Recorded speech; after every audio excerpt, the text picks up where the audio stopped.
Fala pessoal, tá começando mais um Pangeia Cast, a sua existência cotidiana aqui em São Luís do Maranhão. E hoje eu tô aqui com a Thaís. E o que vai ser hoje, Thaís? O que a gente vai falar sobre hoje? Primeiro que eu tô muito feliz de estar aqui dividindo essa bancada hoje com Gabriel Cutrim, meu parceiro, amigo, gestalterapeuta, psicólogo. E hoje a gente está recebendo uma convidada muito especial, uma psicóloga que eu admiro muito. Que é a Mai Soares. A Mai Soares hoje topou vir aqui conversar com a gente sobre um tema muito importante, um tema muito atual, inclusive, e que nos faz pensar, né, enquanto profissionais da psicologia, profissionais da saúde, né, ela nos propôs um tema que é saúde mental dos profissionais da área da saúde, entre a vocação, a exaustão e o silêncio. Né? Então já tem muitas coisas para a gente pensar só nesse título tão rico, né? A Mai Soares, ela é psicóloga e professora universitária, doutora em psicologia, mestre em saúde coletiva e hoje está aqui para abrilhantar o nosso podcast, o Pangeia Cast. E Mai, seja muito bem-vinda, né? Quando a gente te convidou para vir para esse episódio daqui do Pangeia Cast, a gente pediu que você sugerisse um tema que você se sente confortável, né, em falar e abrilhantar aí as nossas reflexões, e você pensou imediatamente, né, em falar sobre a saúde mental dos profissionais da saúde, né? Então, eu queria que você começasse explicando pra gente de onde te partiu, né, te despertou esse interesse, em que esse tema te mobiliza. Gente, bom dia, boa tarde ou boa noite, né? Dependendo do horário que vocês estiverem escutando ou assistindo a gente. Eu sou a psicóloga Mai Soares. Quero agradecer demais esse convite, especialmente porque são duas pessoas queridas. Entendo que esse convite também vem de um movimento da própria Pangeia, está tão envolvido agora, acho que é importante falar, né, da nova especialização Sim. de saúde mental e psicopatologias, que eu vou muito agradecida por fazer parte dessa equipe. E como uma das falas, assim, das possibilidades de trabalho dentro dessa especialização é a saúde mental do adulto e do idoso, me veio imediatamente um trabalho que, por um acaso, eu tenho estado envolvida já há um tempo, inclusive na minha tese de doutorado, surge, de alguma maneira, a saúde mental dos profissionais de saúde. Acho que tem uma questão pessoal também nisso, né? Eu tinha muita dificuldade de entender que todo o meu trabalho, de alguma maneira, envolvia a saúde do trabalhador. Sim. Eu sempre tive um pouco de dificuldade de entender a diferenciação de organizacional e trabalho. Então, eu entendia, por exemplo, que falar sobre processos de trabalho em saúde, que é uma coisa com que eu trabalho bastante, e entender que um profissional médico, um profissional enfermeiro, um profissional, né, da terapia ocupacional, das diferentes áreas, que às vezes tinha dificuldade de compartilhar um atendimento, ou de discutir um caso, ou de se comunicar, né, e que isso colocava em questão as questões dele, da formação dele, pessoais, reações emocionais em torno disso, e eu criar um espaço para que a gente trabalhasse isso, não tinha a ver com saúde do trabalhador. E surgiam inúmeras questões, né? Então, por conta disso, porque eu acho que quando a gente está imerso numa determinada área, parece que a gente divide as coisas. Não, isso aqui até aqui, ó, até aqui é outro. Mas isso, se a gente parar para pensar, por exemplo, que eu preciso utilizar abordagens da psicologia social para poder entender, por exemplo, a minha prática nos diversos contextos, porque tudo é atravessado pelo social, né? E o trabalho é atravessado pelo social, enfim. E aí me veio essa questão de, não, peraí, eu tô escutando sobre isso o tempo inteiro. E aí veio a pandemia. E eu percebi que eu tive dificuldade de me escutar, inclusive, enquanto paralisada, enquanto profissional de saúde, enquanto alguém que estava escrevendo sobre isso também. Tive muita dificuldade de escrever sobre a saúde mental, porque a minha também estava prejudicada, extremamente afetada pela pandemia. E inúmeras questões começaram a surgir que me levaram, inclusive foi a partir disso que eu consegui seguir com a minha pesquisa, né? Eu digo minha, mas é nossa, porque minha orientadora, obviamente, também está envolvida nisso, que é a professora doutora Larissa Polejac, lá na UNB. E aí eu comecei a ver, gente, como que, a partir da minha própria experiência, né, como eu que sou uma profissional de psicologia, que estou imersa na saúde mental desde a minha graduação, como é que nesse momento eu não consigo olhar para isso e pensar, bom, preciso falar com alguém. né, sobre isso, óbvio, independente de um processo pessoal, né, de um trabalho pessoal psicoterapêutico. Mas aí algumas coisas eu fui levantando, como, por exemplo, como falar sobre isso se eu sou uma profissional de saúde mental também. E aí questões diversas, né? E eu fui escutando, conversando com outros profissionais de saúde durante a pandemia. Exemplo, não tem problema algum eu citar essas formações porque são amigas queridas, né? Uma grande amiga que é médica patologista no Rio, conversei com ela sobre isso, ela me trouxe inúmeras questões que estavam acontecendo no exercício profissional dela. Ou médicas amigas daqui, do Hospital Universitário, Sim. do materno infantil, de diferentes especialidades, né? Anestesista, cardiologista de UTI. E aí eu fui vendo, comecei pela classe médica, e via que realmente não tá legal. Fui conversando com os profissionais que eu conheço da enfermagem, coordenador de serviço de urgência e emergência. E você fala com quem? Aí ficava aquela coisa, até criaram aí um espaço para a gente, um teleatendimento. Inclusive, uma grande amiga estava no teleatendimento, né, que a rede municipal fez, e abriu para todo mundo. Mas, assim, a busca... E aí eu digo, tem alguma coisa aí, né? Então, a grande questão que me surgiu foi em torno de, o que faz com que o profissional de saúde entenda ou busque algum tipo de espaço para que ele fale sobre a saúde dele, não só física, mas especialmente a mental, e de que maneira ele pode se sentir mobilizado ou então desconfortável, seja o que for, né? Por ter que compartilhar as inseguranças, a sobrecarga, né? E questões em torno da representação social, dos estereótipos que giram em torno de ser um profissional da saúde. Você não pode sofrer porque você cuida do sofrimento. Como é que você não sabe lidar com isso? Era isso que eu ia te perguntar, né? Enquanto você estava falando, eu fiquei aqui te ouvindo e fui parando para pensar, né? Não era algo...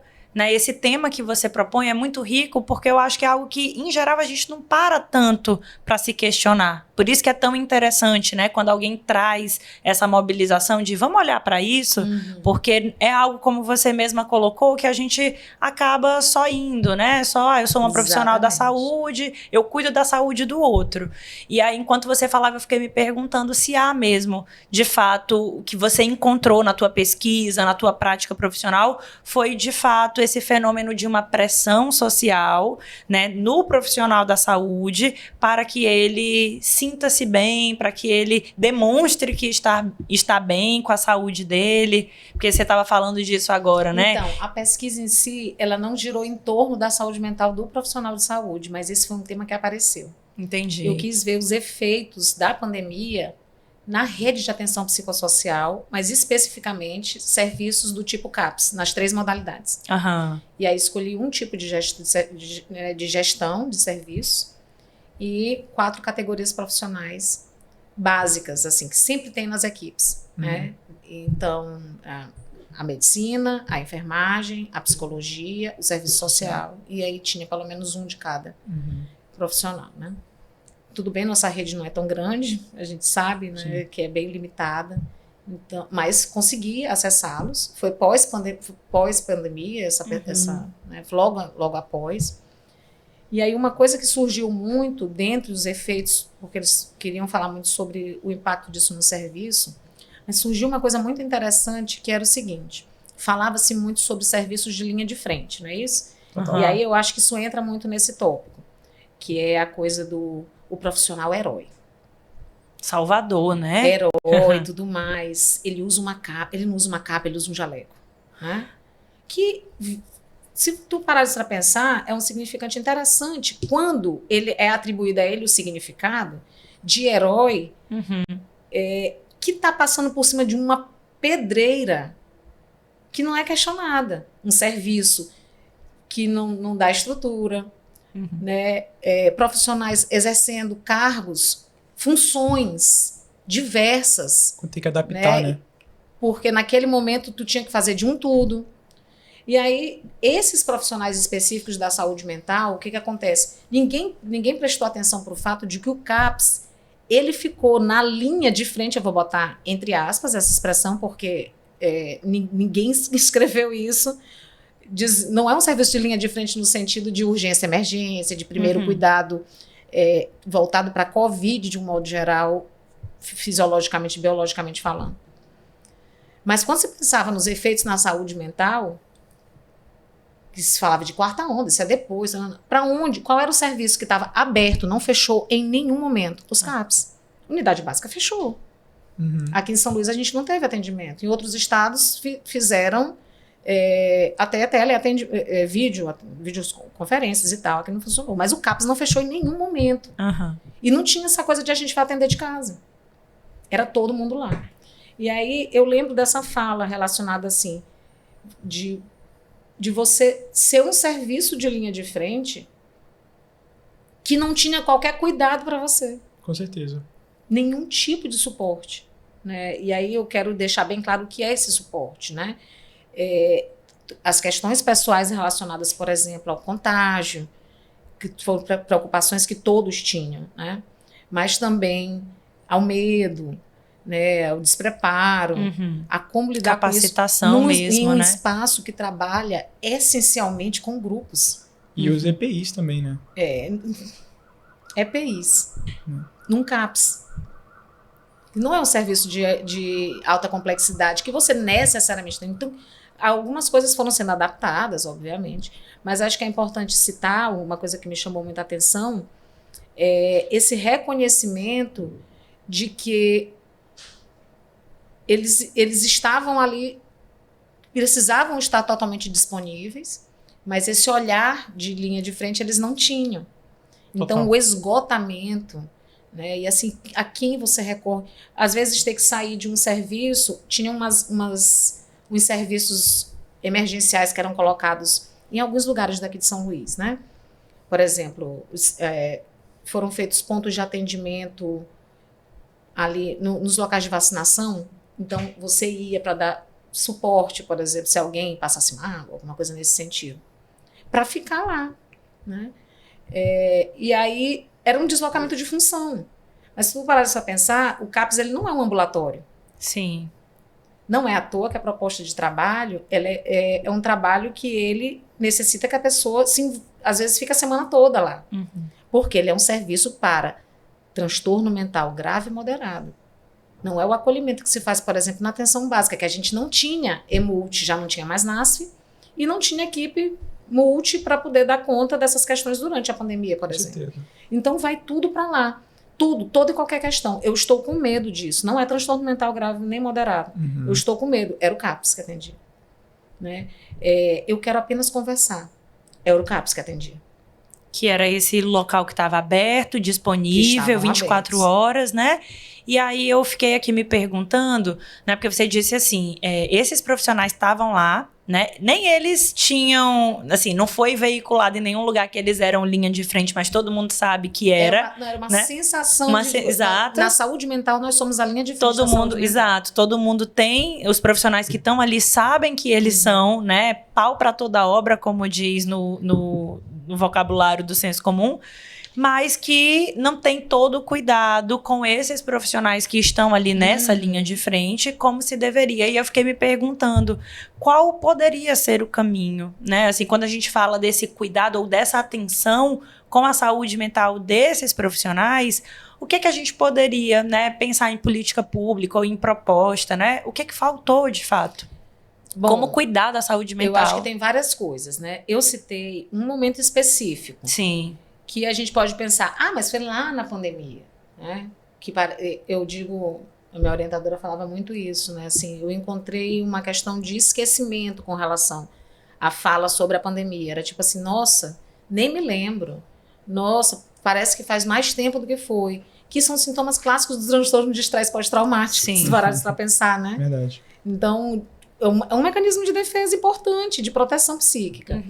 E aí, eu acho que se a gente for parar para pensar que parece que isso não tem a ver com o momento atual de hoje, na verdade tem tudo a ver, porque a gente, até hoje, temos profissionais de saúde que estão vivendo efeitos da pandemia, porque você escuta no discurso um corte temporal muito marcado.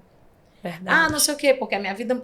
desde a pandemia o meu trabalho mudou? Desde a pandemia tem muito isso. E assim, eu digo porque a minha clínica, ela é, em sua maior parte, formada por profissionais de saúde. Sim. Não só, né, médicos, mas atende enfermeira. Em algum momento, esse foi o perfil do meu atendimento, né? E existem diversas questões assim, relacionadas a isso. Inclusive, a gente tem muito mais cursos de saúde, inclusive da medicina, aqui na cidade de onde a gente fala, que é São Luís. Aumentou bastante de uma vez só. Sim. Isso aponta, obviamente, para muda as relações de trabalho, muda as ofertas de trabalho. Então, tem várias questões que estão aparecendo. Né? Assim, você não vai, hoje em dia, ter a mesma oferta que você, por exemplo, de trabalho que você tinha na época que o bancário ganhava muito. Sim, entende? Com certeza. Não é mais aquele profissional médico daquela época, é outro. Né? E para a saúde, de um modo geral, a gente que é da psicologia vê isso. Com certeza. Então, o que a gente consegue pensar? Acho que a primeira coisa é ressignificar esses termos que são colocados em torno da profissão saúde, né? Como, por exemplo, vocação, que é o primeiro significante que eu trago. Como que essa coisa de vocação traz essa ideia de que você está ali por um bem maior. É um dom. É amor, né? É amor. Cara, não é só amor, porque amor não enche barriga. Verdade, se tu tem raiva até das pessoas que tu ama, quem dirá o trabalho, né, pô? Então, é dessa ordem mesmo, Total. né? Então, desliza bastante. E como que é importante isso ser colocado interligado também na coisa da valorização profissional, porque você precisa estar ali até o fim. Né? Então, como que a gente vê que tem profissionais que estão fazendo plantões exagerados e que eles não têm qualquer condição, não tem EPI que dê conta de cansaço. Verdade. Então, tu pode estar com 3 luvas, com não sei quantas máscaras, mas a tua cabeça está na preocupação de quem está em casa, o teu olho está fechando, a tua alimentação está horrível. Né? Às então, vezes medicados, né? Às vezes medicados para aguentar o rojão de madrugada. Essa é uma questão, um sintoma que tem aparecido, né? Que são as dependências. Porque começa com eu conheço a medicação, eu vou tomar para estar mais disposto. Assim como a gente tem o uso das anfetaminas nas grandes e aí não é dado meu, tá? Isso tem pesquisas disponíveis aí na plataforma Cielo e outras, né? Mas entre grandes empresários, o pessoal que está em bolsas de valores e tudo mais, também tem substâncias que estão circulando facilmente entre profissionais de saúde. Com certeza. Tanto aquelas que estimulam quanto aquelas que diminuem dor. Tipo, morfina para conseguir ficar acordado. Tu acredita nisso? Caramba. Aí tu pensa, mas morfina, porque diminui a dor corporal que a pessoa está sentindo. A pessoa tem acesso fácil também, né? Então, e aí tem isso, né?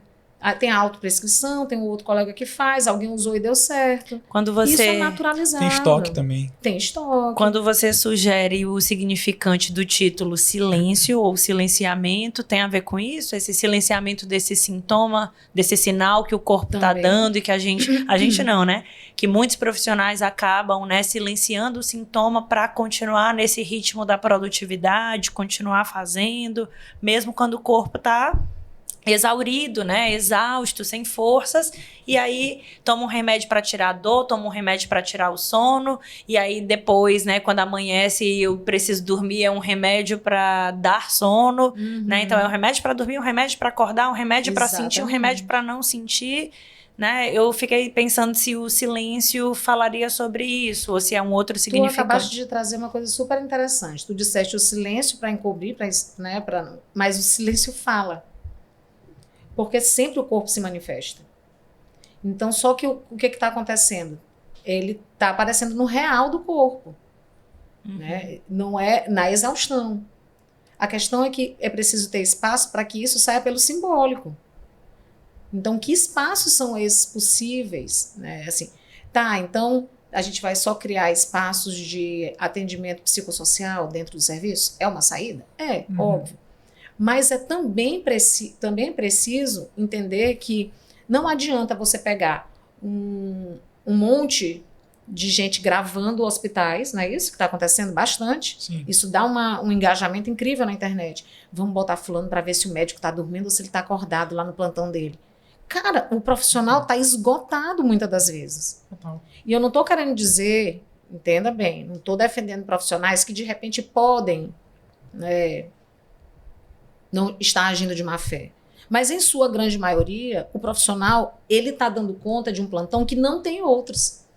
Porque o serviço está precarizado. Então ele está sozinho. E aí tu quer que esse profissional que não está dando conta de ficar em pé, dê conta de 10 pessoas que estão na sala de espera. E ele não pode sair porque é omissão, né? E não pode sair porque é omissão. Então existe um silêncio dessa questão, uma não problematização em torno disso, porque obviamente quem grita mais alto é que é escutado, que é a pessoa que está com dolo na sala de espera. É essa que grita mais alto, é o cara que entra filmando a equipe. Né? Mas o profissional de saúde, ele também não. Qual é o espaço que ele tem para falar sobre isso? Né? E aí o corpo mostra esses sinais. Então a gente tem transições de profissão, tem profissionais da medicina que, inclusive muitos, porque você paga, não só seja o privado ou particular, a instituição que você estudou, você paga com o seu corpo, com o seu tempo, né? E é caro, é muito caro isso, porque você abre mão para escolher essa profissão de inúmeras outras coisas. Até na prévia, né? Antes do curso, né? Por conta da concorrência mesmo, né? Por ser um curso extremamente concorrido, tanto nas privadas quanto nas públicas, né? Já vai se abrindo mão de muita coisa desde a época do pré-vestibular, né? Então, são alunos ou são pessoas que aprendem a focar, disciplinar para, né, assim, alcançar este objetivo. Exato. E que eu acho que aí também entra uma questão, assim, que muito daí se constrói também essa idealização da profissão. Que é, né? A coisa da vocação, do herói, daquele que vai dar conta de tudo. Que vai ganhar 20 mil reais por mês, Tu acha né? que estão esperando ganhar 20 mil? Eu já ouvi... Eles estão esperando ganhar mais. Mais, né? O que eu ouvia quando quando não estão conseguindo fazer 20 mil logo, entende? Sim. Total. Não, uma das saídas que o governo faz, bom, você acabou de formar, a gente abre mais médicos. Sim. Mas não tem para todo mundo em São Luís. A gente tem um estado com 217 municípios. Tem um monte de município que está sem profissional. E sabe o que é que eles entram? Total. Perdão. Na lista, grupos de WhatsApp para conseguir plantão. E a sensação de mendicância que o profissional diz, eu passei 6 anos da minha vida, né? E aí estou ainda na decisão da residência para estar implorando por um plantão. Não era isso que eu esperava. Total. Pô, cara, tu foi falando, passou muitas coisas na minha cabeça, porque tu falou desse lance do esquecimento, né? De tudo, na verdade, desde a época da pandemia. E eu tava nos hospitais na pandemia, eu tava na linha de frente, e foi muito bizarro. Eu vi muita coisa esquisita. E pegando vários pontos do que tu trouxe, uma das primeiras coisas que eu já achei um estranhamento de primeira foi que falavam assim, agora vocês têm bastante demanda, né? E como se fosse algo legal. Como se, tipo assim, a demanda da psicologia aumentou, olha, tá sendo bem procurado. Gente, isso não é bom. Porque aumentou muito a demanda, a gente foi mais procurado, tanto dentro do hospital quanto fora. Só que a gente também tava adoecido. E às vezes a terapia pessoal não tava funcionando também, porque, tipo assim, cara, tá trabalhando no hospital do lado do teu parceiro, no dia ele morre. Eu perdi vários colegas de trabalho. Tipo assim, eu tava trabalhando aqui e o louco. A maioria das pessoas que eu atendi no hospital eram profissionais. Não eram os pacientes. Tipo, de 10 atendimentos que eu fazia... Porque a gente também interna no mesmo lugar, né? E, tipo assim, e como tu falou, né? Tipo, o profissional da saúde não pode falar sobre isso. Era bizarro porque as pessoas escolhiam lugares meio escondidos para ser ouvidas, entendeu? Como se fosse uma boca, assim, entendeu? Como se fosse um lugar meio... Pra não demonstrar Exato. essa e aí, tipo, vulnerabilidade. Exatamente. E aí, quando tu fala de tudo isso, ficou passando um filme na minha cabeça, porque, assim... a pandemia afetou totalmente a minha forma de trabalhar, assim. Eu não consigo pensar de outra forma. Eu não tive lockdown, por exemplo. Eu não sei o que foi ficar dentro de casa. Eu tava todo dia no hospital. Sabe? Então eu não vivia a pandemia de lockdown. Eu não sei o que é. Ficava em plantão. A gente tinha que criar alternativas para a pessoa se sentir acolhida. Por exemplo, teve uma mulher que teve uma criança, ela deu à luz, a criança foi pra UTI. Ela nem viu o filho. Não pôde ver o filho. Aí a gente teve que... Agora eu não tô mais lá, né? Posso falar... Eu e um amigo meu, a gente foi lá, tipo... nós aparentamos todinho. Peguei meu celular, pô, fiz uma videochamada com um amigo meu que tava na UTI pra ela ver o filho dela pela primeira vez. Que foi uma estratégia que a gente não sabia se podia usar, Exato. porque o Conselho Federal de Psicologia estava vivendo junto, né, todos os conselhos estavam vivendo aquilo ao mesmo tempo. Total. Sim. E hoje em dia faz parte dos recursos terapêuticos que a gente pode usar. Ninguém pensava nisso, né? Quais são os limites éticos disso? Era campo de guerra mesmo. Obviamente, assim. a gente conversa hoje em dia sobre esses limites éticos, né? Porque, enfim, mas foi um recurso potentíssimo, assim. E outra coisa, quando tu falou do tempo, né? Pô, eu trabalhava com enfermeiras que estavam 72 horas de plantão, cara. E tu vai cobrar a atenção dessa pessoa. Pronto. E Esse tipo é um assim, ponto cara, importantíssimo. por exemplo, eu tô ali, a pessoa tá cansada. Se eu não tiver um tato pra falar com essa pessoa que tá 72 horas trabalhando, ela explode, cara. Eu já vi muita gente, tipo, profissional batendo boca com o paciente no corredor. É só assistir o filme Um Dia de Cão. E, tipo, eu ia atender o profissional, porque eu percebi, tipo, peraí, eu vou primeiro falar com o profissional pra depois falar com o paciente, porque o paciente, tipo assim, ele entendeu o que aconteceu. E era muita explosão. E as pessoas não conseguiam. E, tipo assim, ninguém sabia de nada. Ainda tem a questão da informação, né? A informação, ela virou uma narrativa agressiva, então... Sim. As pessoas não sabiam o que estava acontecendo. E aí tinham que confiar no profissional da saúde. O profissional da saúde não sabia de nada. E ficava nessa. Perfeito. E aí, cara, tipo, foi uma coisa de trincheira, assim mesmo. Tipo, tu não sabia o que tava rolando, mas tinha que trabalhar com o que tinha na mão mesmo. E mudou muito, assim, pelo menos a minha visão de trabalho. Trabalhar em hospital na pandemia, tipo, parece que todo lugar virou lugar de campanha, sabe? Eu imagino como o CAPS foi, né? E lembrei disso quando tu foi falando, sabe? Tanto a dimensão do tempo, quanto a dimensão da clínica, quanto a dimensão do hospital. É muito estranho pensar que as pessoas estavam confiando na gente, a gente também não estava entendendo e estava doente, né? E foi uma coisa tipo assim, ó, tamo indo junto, porque eu também não... Porque ninguém é máquina, né? Exatamente. Assim, o profissional da saúde não funciona E aí, diferente, isso né? trouxe outros contornos, né? Porque se vocês pararem para pensar, fazendo esse corte da pandemia, o que os estudos têm mostrado, porque obviamente saiu muita produção, mas ainda tem muitos estudos decorrentes disso, avaliando longitudinalmente, né, e tudo mais, é que esse fenômeno ganhou contornos epidêmicos, porque o que a gente tem de burnout, Demais. o que a gente tem aí eu falei de transição de profissão, mas a gente tem muito suicídio entre profissionais de saúde. Sim. Volta e meia a gente fica sabendo. Então, o que é importante, assim, o que isso nos leva a pensar, né? Quando a gente fala de saúde mental, e aí eu achei interessante o Gabriel trazer essa fala agora vocês têm demanda, como se a gente lidasse apenas com a fase de resposta, Total, com a patologia, né, grave e moderada. A gente não trabalha com a qualidade de vida, a gente não trabalha com prevenção e promoção em saúde mental, porque isso faz tempo. Porque o que é saúde mental se não é viver com dignidade? Né? Você ter recursos para construção de sentidos na vida. Porque é isso. O que te faz levantar da cama? Tem que ter sentido para ti, que é diferente do teu. Singular, exato. Exatamente. É o que a gente, por exemplo, é que se esvazia da depressão profunda. A pessoa que não tem perspectiva de que o dia vai acontecer. Eu levanto porque eu aposto que o dia vai acontecer. Mesmo que meu dia seja, como eu falei ainda há pouco aqui nos bastidores, um monte de coisa, mas eu organizo ele. Imprevistos podem acontecer. Até isso eu tenho que ter recurso para lidar com os imprevistos. Exato. Eles vão acontecer. Eles vão acontecer, porque plano é plano, né? A gente...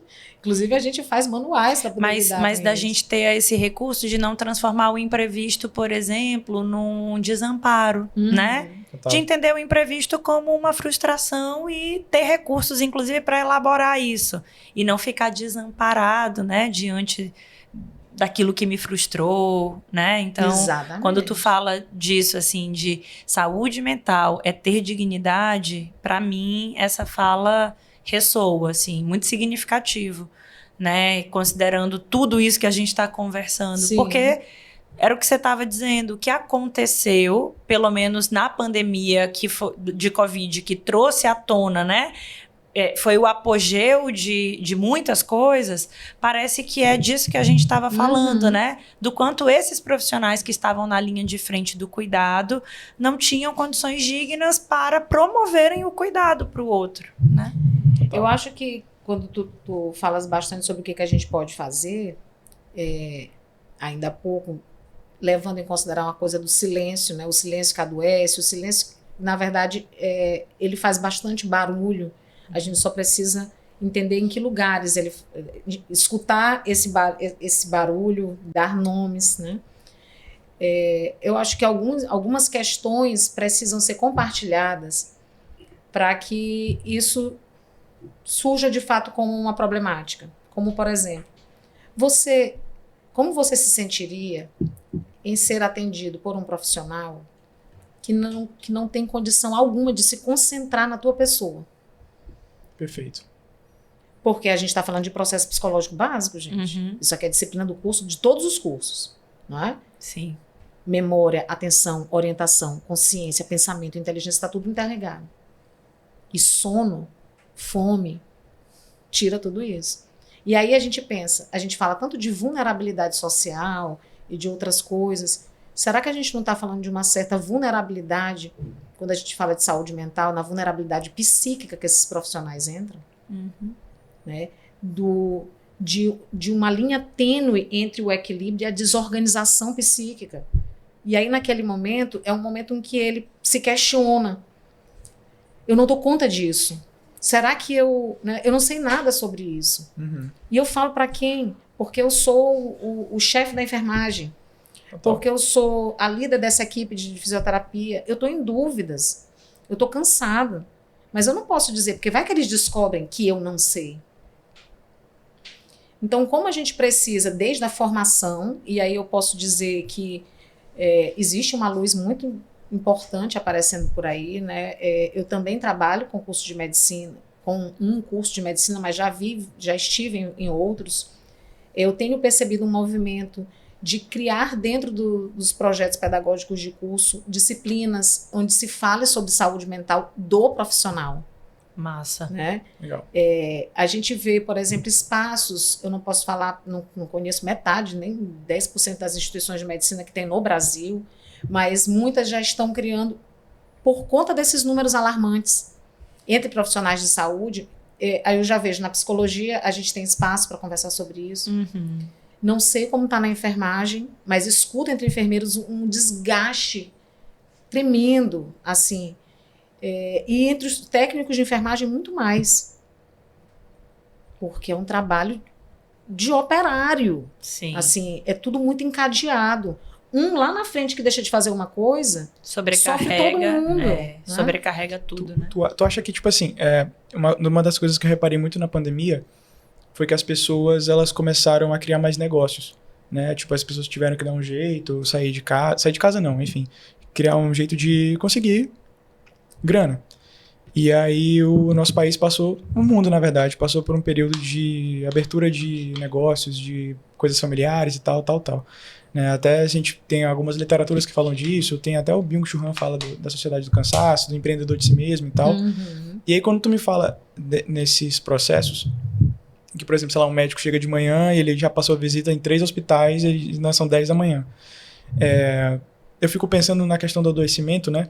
Já que, de alguma forma, o mundo provou que ser empreendedor de si mesmo é bom, porque eu posso trabalhar, fazer meu horário, pá. O quanto que isso, se tá na tua pesquisa, né? Ou se tu pensou nisso também, o quanto que isso coloca em risco a assistência, porque ela começa a virar desacreditada, né, pelo profissional. Eu não tô tendo saúde aqui, não tô tendo amparo, não tô tendo cuidado, não tô tendo escuta. Então, o mercado ele vai mudando para dimensões mais minhas que eu posso cuidar e tocar meu empreendimento, seja um médico, seja um psicólogo, seja, enfim. O quanto que isso pode também desacreditar a assistência. Por exemplo, a clínica em psicologia ainda é uma grande área que é mais procurada, né? E talvez seja uma das poucas áreas que a gente pode falar que a gente pode ser empreendedor de si. Entende? Então, assim, eu fico pensando, a partir da tua fala, né, eu não tinha pensado nisso, o quanto que isso pode deixar em xeque também a procura por trabalhar na assistência, e se isso deixa em xeque, a gente tem menos vagas ou menos ofertas das instituições. Não sei, fiquei pensando aqui. Quando tu falas assistência, tu estás falando na ponta, dentro de instituições de saúde, de desenvolvimento social, tipo o CAPES, SUS, OCJ, assim vai. O CREAS, o CAPES, os hospitais, as maternidades, os hospitais gerais. Olha, eu acho que está bem perverso esse movimento do empreendedor de si mesmo, como, por exemplo, me indica um profissional de determinada área da saúde. Ah, tem fulano cicrano. Tem um Instagram dele? Ele não tem Instagram profissional. Perfeito. E... Não tem Como seguidores? é isso? Não tem seguidores, é pouquinho. Ah, é fechado. Então, assim, existe uma linha tênue entre você conseguir empreender, no sentido de se colocar, de encontrar formas de apresentar as suas potencialidades. Sim. Né? Então, além da... Eu faço uma clínica boa, mas eu preciso que minha clínica, que as pessoas conheçam, que as pessoas saibam do meu trabalho. Eu atuo num serviço de saúde, né, mas eu posso dar consultoria para além disso. Por quê? Porque eu tenho esse conhecimento, porque eu tenho essa experiência. Onde eu vou fazer isso? Que plataformas? Eu entro numa especialização que já existe, eu monto um curso. Eu acho que as graduações estão começando a trazer essa fala para dentro. Sim. Né? A minha formação, obviamente, não tinha na época, inclusive a internet era dificílima, né? Era de escada, então tem isso. Começou depois de rede, de cabo, como era? Eu me lembro, eu já ia fazer propaganda, nem existe mais, uma afinada. Eu pensei que tu ia fazer o barulho. Que era rádio. Não, eu tive internet a rádio. E aí, como que o Conselho Federal de Psicologia, e inclusive a gente está numa discussão muito grande agora, que vai para o Congresso Nacional em julho, a gente está encontrando inúmeras questões diante da classe da psicologia com relação ao que está exposto para você ter paciente, para você ter espaço no mercado. Perfeito. Gente, não pode falar de caso clínico mesmo que você não diga o nome da pessoa. Não pode. Está lá no Código de Ética. Não pode. É anonimato, é total. Você quer criar um caso fictício, trazer traços de alguma coisa, que isso fique muito claro. Não pode. Gente, não pode botar valor na internet. O que está passando pela COF atualmente, aqui no CRP 22, de valores, olha, atendimento a R$50. Tu viu uma pessoa botar no story um time-lapse de um atendimento, pô. Não pode. Ligado? Ah, não. Sabe, assim, você coloca em questão tudo que você prega no sentido de aqui você tem um ambiente seguro para conversar. E toda a categoria também acaba sendo prejudicada por um movimento, né, que às vezes é pontual, né? Porque as pessoas podem duvidar, vendo um profissional que não é tão ético assim fazendo, desconfia-se de toda uma categoria, né? E foi o empreender que... teve muita gente que empreendeu e, poxa, se deu super bem. Total. E teve gente que empreendeu e perdeu muito dinheiro. Verdade. Tem gente que está, né, assim, com efeitos com impactos extremamente negativos na sua saúde mental até hoje, né, em abril de 2025, porque perdeu muito dinheiro em ter investido num negócio. Pois é. Em ter vou fazer uma sala com uma amiga, vamos juntar e fazer cursos. E não ter dado certo, porque tudo isso envolve dinheiro. Pois é, e aí o lance é isso, né? Será que todo esse negócio de tipo, a postagem, a rede social, isso não sucateia, por exemplo, a pessoa que vai querer trabalhar no setor público? Porque aí essa pessoa não vai ter isso, né? Ela, tipo assim, não vai... Tipo assim, eu não vou te contratar por isso, ou então não acho interessante o valor que me pagam e tal. Eu vou ser eu mesmo e tal. E aí eu fico pensando o quanto que isso não fica, sabe... com risco de extinção, de alguma forma. Eu acho que tem espaço para todo mundo. Isso não é uma coisa que me preocupa. O que me preocupa é a ética. Né? Perfeito. Essa é uma discussão que a gente precisa fazer. Inclusive, porque a gente tem muito profissional. E a gente precisa de profissionais da psicologia em todos os espaços. Verdade. Tem tanto espaço que a gente não está ocupando ainda. Olha a nossa briga com a área escolar. A saúde mental está em todas essas áreas, né? Está em tudo. E que foi o que tu falou no início, mental né? Não tem a ver com o transtorno mental. Exato, foi isso que tu falou no início, que a saúde mental, ela é social, né? Ela é atravessada o tempo inteiro pelo social.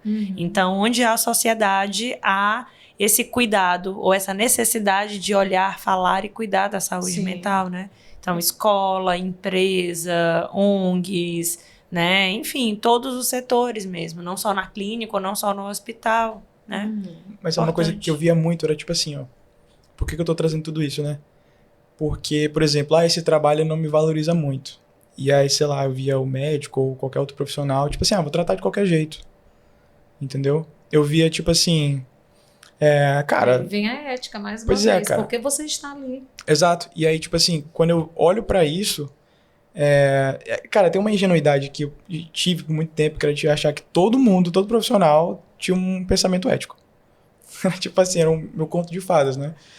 E quando eu vi assim, e tipo, tô falando muito da minha experiência do que eu vi, em muitos lugares tu vê quase que hospitais, área de saúde são açougues, pô. Sabe? Às vezes não tem respeito. Porque esse trabalho aqui não me paga muito bem, aí eu vou agir de qualquer jeito, né? E aí, quando tu foi falando tudo isso, como eu trouxe esse lance das áreas privadas que eu posso botar meu valor e tal, não sei o quê, das áreas que, tipo assim, não estão pagando o valor que eu acho justo, eu fico pensando de forma geral como que isso impacta também na formação da pessoa, com a equipe, porque, pô, tu falou antes sobre as pessoas que têm acúmulo de funções, né?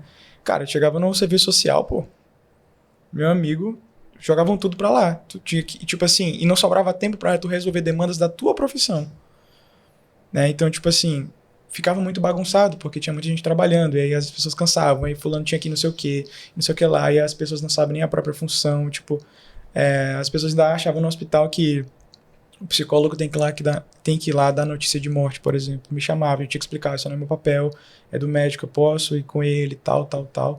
Então parece que quanto mais fica esse estresse, essa bagunça, né, as pessoas não sabem mais nem o que fazer. Gabriel, tu já começaste trazendo um caminho, né? Então vamos direcionar para os caminhos, né? Então a gente falou, por exemplo, espaços de escuta, lugares seguros. A gente pode pensar isso não só dentro das próprias organizações, instituições, né? Mas também uma forma de que as pessoas saibam que esse espaço ele existe, mesmo que seja você pagando, né? Mesmo que não seja uma oferta do próprio serviço. E a gente tem aí, inclusive, uma fala importante, né, do risco psicossocial sendo colocado nos ambientes de trabalho.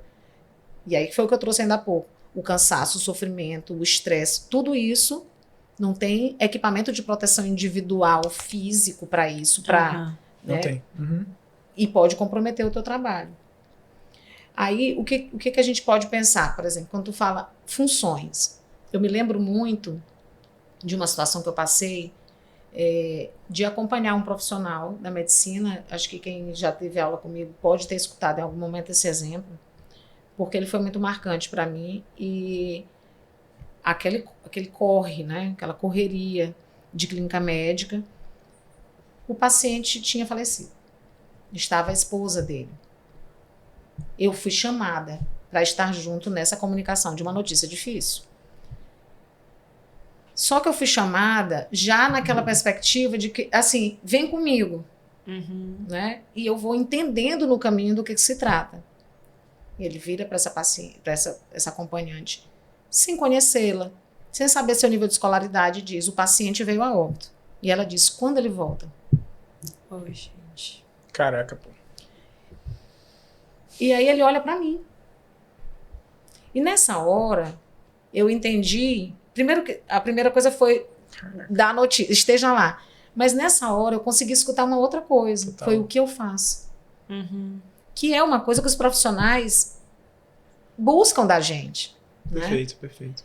Eu acho que é nesse ponto, assim, o que é que você faz? Gente, eu estudei na graduação, só na graduação, imagina tudo que vem depois, especialização, residência, mestrado, doutorado, tempo de prática.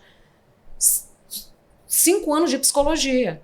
A gente é tudo atravessado, a gente é interdisciplinar, a gente vê filosofia, a gente vê coisas de serviço social, mas por que a gente vê isso? Porque existem campos do saber, por exemplo, o campo da saúde é um campo amplo, mas dentro do campo da saúde tem núcleos do saber. O núcleo da psicologia é um. Exato. Então, eu não posso achar que o profissional da enfermagem, da medicina, sabe o que eu faço. Porque o núcleo de saber dele é outro, mesmo que tenha, Então. que atravesse o meu. Então, a primeira coisa, eu preciso dizer o que eu faço. Perfeito, concordo total. Eu preciso que o outro profissional me diga também o que ele faz. A gente interdisciplinarmente conversa.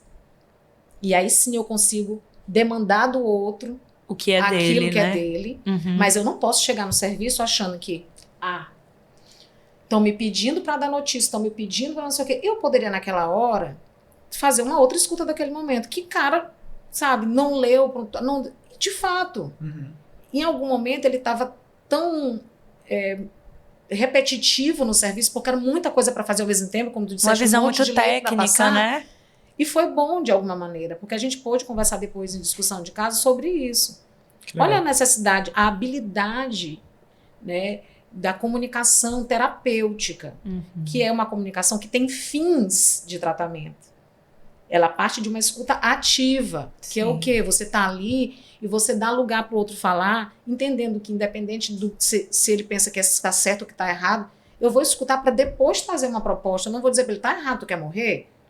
Tu não vai fazer esse tratamento? Mas por que a pessoa escuta desse outro jeito? Mas para isso eu preciso saber com quem que eu estou falando. Perfeito. Claro. E ele se deparou com o fato de que ele não sabia quem estava na frente dele.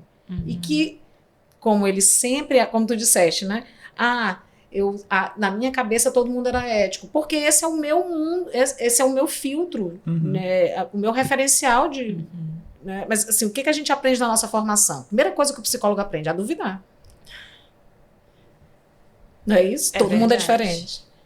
Então, o que está no teu mundo simbólico eu desconheço até que você comece a me falar.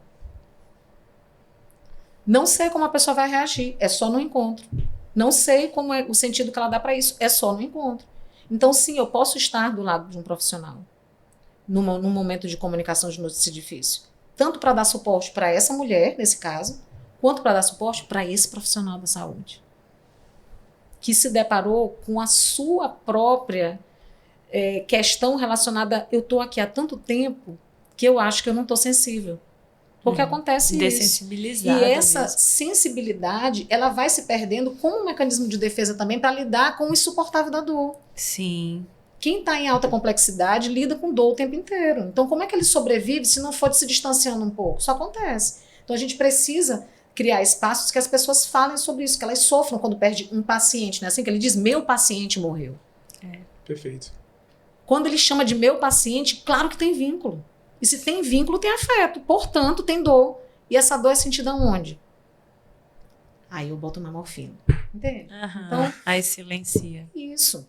A gente tem uns momentos de criar espaços de discussão de caso que às vezes se perdem na sobrecarga de trabalho.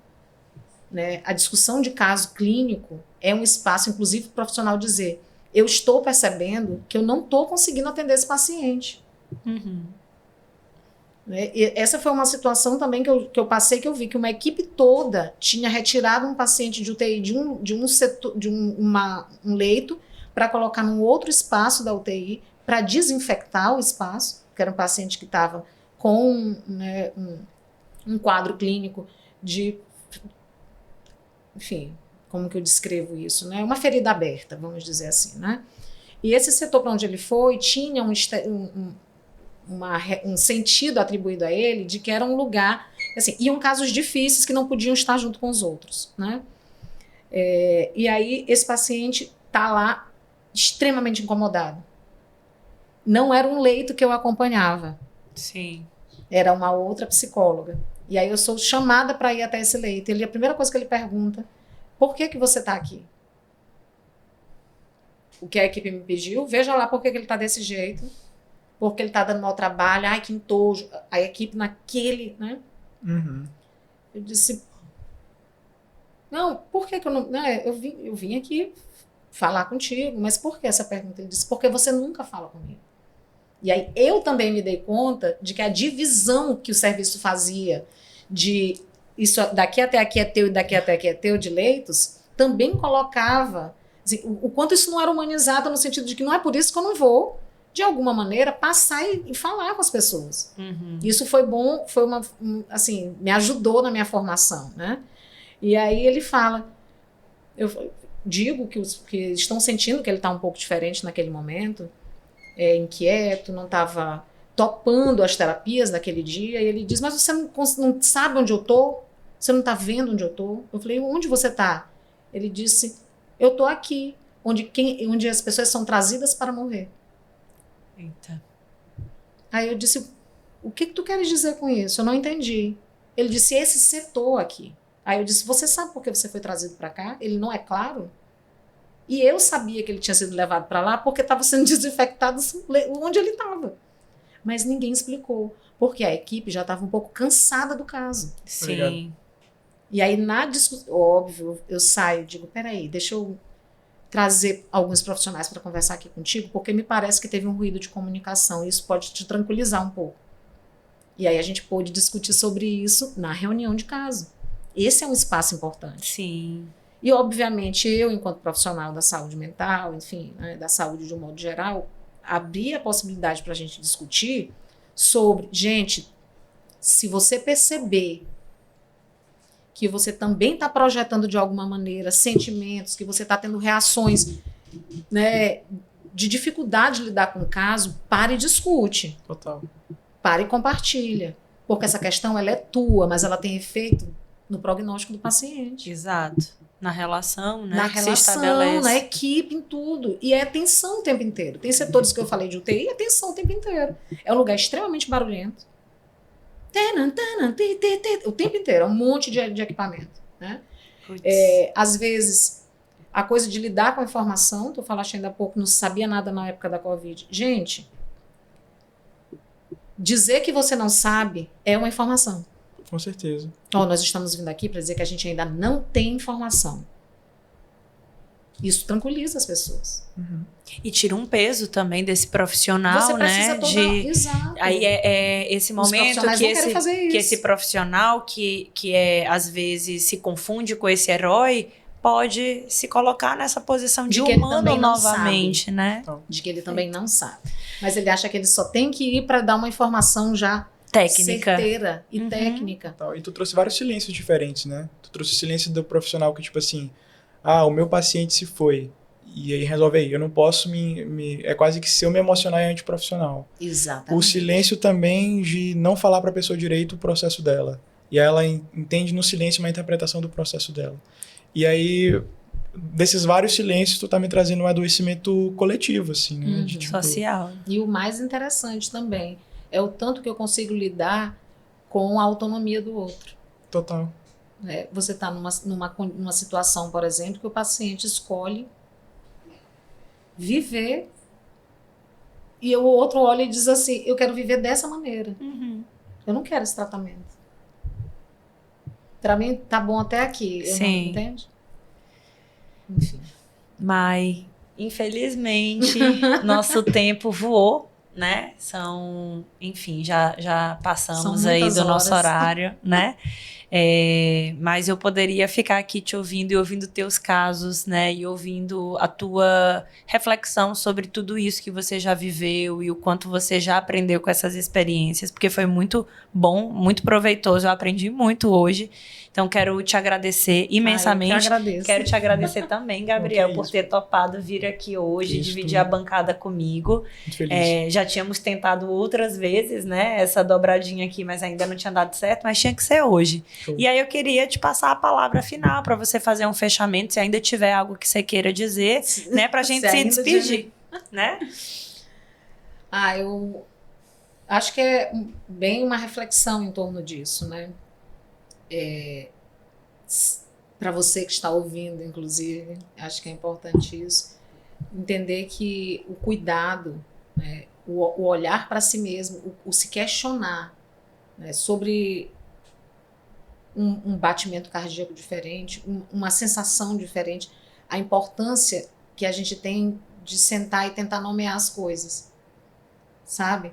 Porque às vezes a gente naturaliza tanto o desconforto e fica no campo da emoção, né, do real. E a gente vai silenciando com medicação e tudo mais, que é paliativo, mas que não dá conta do conteúdo do sintoma. Então você trabalha na forma e o conteúdo fica para ali. E não é simbolizado. Então, existem inúmeras formas, obviamente, de colocar isso na prática, mas escute-se, nomeie. É importante isso. Isso não tira todo o seu percurso de formação, isso não descredibiliza a sua formação, não diminui o seu conhecimento, pelo contrário. Isso faz você se reconhecer enquanto humano. Isso. E isso te coloca num lugar de preparo para lidar com outros humanos. Porque é preciso, para ser empático, né, essa é a lógica, uma relação empática, ela parte do princípio de que eu sinto, você sente e sentimos diferente. Então, é bem nesse ponto. Uau, Show. que aula. Show. Você tem algo que você queira divulgar, rede social, algum projeto, alguma coisa, as pessoas que quiserem te encontrar, te ouvir mais, né? Tem algo que você queira deixar aí de caminho para quem quiser te procurar? Bom, eu não produzo conteúdos, né? Embora eu tenha uma rede social, tanto profissional do LinkedIn, quanto no Instagram. O meu perfil é aberto. E eu sou muito aberta também a contatos. Então, às vezes, eu sempre deixo, nesses momentos de falas, eu sempre digo, se quiser trocar uma ideia, uma indicação, ou um atendimento, eu também sou psicóloga clínica, né, clínica e da saúde. Então, questões relacionadas, por exemplo, à clínica médica, a diagnósticos difíceis, acompanhamentos, né, as reações emocionais de certos quadros clínicos. Eu trabalho muito com essa demanda, mas também transtornos mentais comuns, né, que estão muito presentes na clínica. Então é Mais Soares S, o Instagram, Mais Soares LinkedIn. Sigam aí, tá? Por favor. E eu estou na docência. Então, facilmente vocês me encontram por instituições de ensino aqui em São Luís. Em várias. Em várias. Posso só agradecer também o convite? Lógico. Agradeço muito o convite a você, né? Agradeço por estar aqui nesse momento com vocês. Para mim é sempre muito legal trocar figurinha. Que bom que deu certo, né? Duas pessoas que eu conheço, que eu gosto bastante. Fico muito feliz de poder ouvir e aprender também, né? Tipo, de lembrar também de muitas histórias eu nem lembrava. Como tu falou do corte temporal, às vezes eu não sei o que é 2020 e 2021. E tô feliz de estar aqui. Espero que os encontros aconteçam mais e tamo junto. Valeu, PangeaCast. Tchau, pessoal. Até a próxima. Tchau, tchau. Obrigada.